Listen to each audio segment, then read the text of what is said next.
अस्सलाम वालेकुम। उम्मीद है आप सब सेहत और ईमान की बेहतरीन हालत में होंगे। Welcome back to the channel subjective knowledge by Saba and I am your mentor Saba. Today our lecture is about chemistry first year chapter 3 chemical bonding. The topic is intermolecular forces. So let's start this. Intermolecular forces. These forces are considered as binding forces.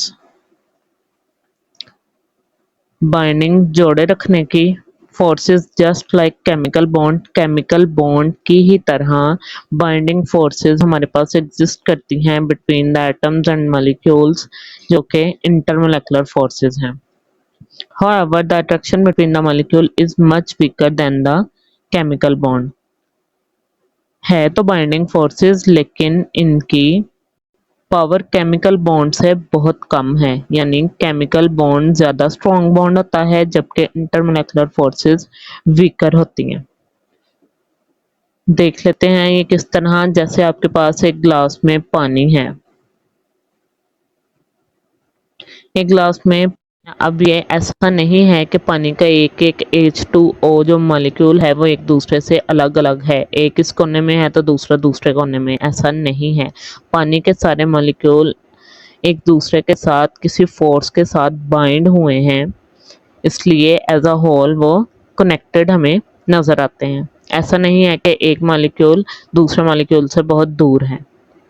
अब क्योंकि ये molecule एक दूसरे से जुड़े हुए हैं, bind हुए हैं, तो इनके दरमियान जाहिर है कोई एक फोर्स ऐसी है जो इनके मॉलिक्यूल को एज अ होल दूसरे मॉलिक्यूल के साथ कनेक्ट किए हुए है, तो वो यही इंटरमॉलिक्यूलर फोर्सेस हैं। ये आपको इधर डॉटेड लाइन से शो की जा रही हैं।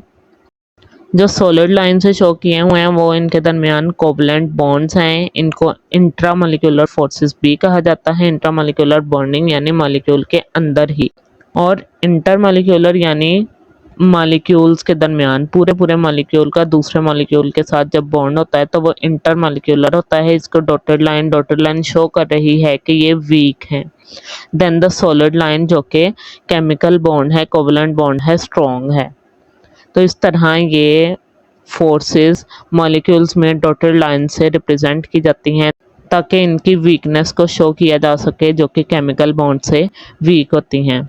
These forces are believed to exist between all kinds of atoms and molecules when they are sufficiently close to each other. ये तकरीबन हर किस्म के एटम और मॉलिक्यूल के दरमियान में एग्जिस्ट करती हैं जब भी वो एक दूसरे के करीब आते हैं, come close to each other. Such intermolecular forces are called van der Waal forces. इन्हें van der Waal forces भी कहा जाता है।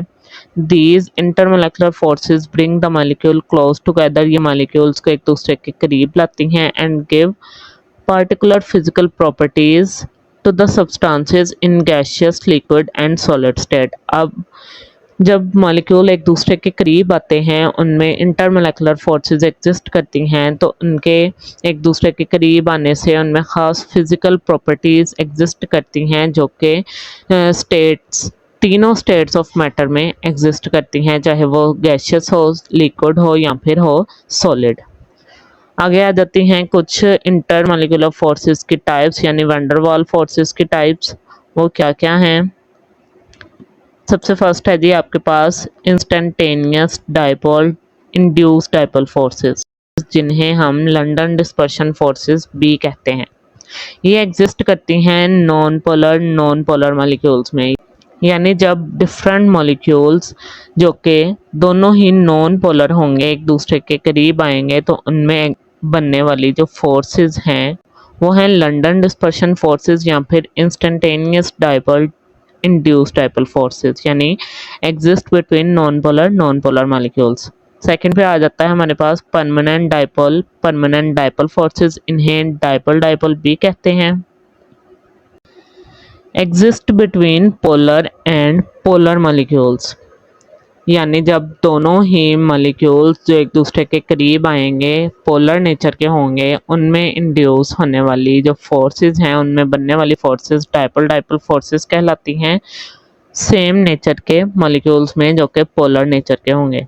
इसकी बेस्ट एग्जांपल है हमारे पास हाइड्रोजन बॉन्डिंग, जो कि हम अभी ऊपर वाटर के मॉलिक्यूल में देख चुके हैं कि उनके मॉलिक्यूल्स के दरमियान वीक फोर्सेस जो एग्जिस्ट करती हैं वो हाइड्रोजन बॉन्डिंग होती हैं, जिसमें हाइड्रोजन लाजमी तौर पर इन्वॉल्व होता है। अब इसमें एक एक्सेप्शनल केस आता है कि डायपोल डायपोल फोर्सेस तो पोलर पोलर में एग्जिस्ट करेंगी। जैसे लाइक डिजोल्व लाइक का हमने प्रिंसिपल देखा हुआ है कि पोलर पोलर में ही डाइजोल्व होता है और नॉन पोलर में ही डाइजोल्व होता है। लेकिन हाइड्रोजन बॉन्डिंग के केस में क्या है कि ये एक एक्सेप्शनल केस है, इसमें पोलर नॉन पोलर मॉलिक्यूल्स के दरमियान भी बॉन्डिंग होती है और वो होने वाली बॉन्डिंग, एग्जिस्ट करने वाली बॉन्डिंग हाइड्रोजन बॉन्डिंग कहलाती है। नेक्स्ट आ जाता है जी dipole induced dipole forces exist between polar and non polar molecules.